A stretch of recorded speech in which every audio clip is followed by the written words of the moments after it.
పర్యాటక, సాంస్కృతిక, సినిమాటోగ్రఫీ శాఖల మంత్రి కందుల దుర్గేష్ మరోసారి తన ఉదారత చాటుకున్నారు. తనను నమ్మి రాజమహేంద్రవరం ఇంటి వద్దకు వచ్చిన శాటిలైట్ సిటీకి చెందిన కండిపిల్లి ప్రసన్న కుమార్ అనే విభిన్న ప్రతిభావంతుడికి తానున్నానంటూ ఆపన్న హస్తం అందించారు.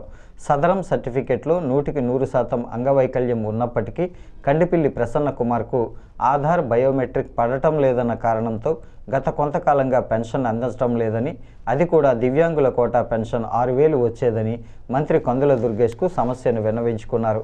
ఈ నేపథ్యంలో ఆధార్ బయోమెట్రిక్ సెంటర్ వారితో తాను చర్చిస్తానని కాకినాడ వెళ్లి అప్డేట్ చేసుకోమని సూచించారు.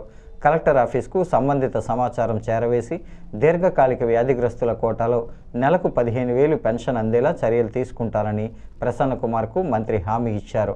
తనను కలిసేందుకు రాజమహేంద్రవరం వచ్చిన ప్రసన్న కుమార్కు ఆటో ఖర్చుల రూపేణా వ్యక్తిగత సాయంగా 2,000 రూపాయలు అందించారు.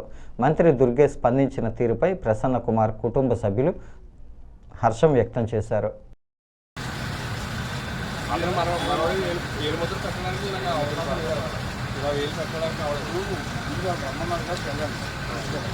తర్వాత నేను కలెక్టర్ గారితో మాట్లాడి నాకేమి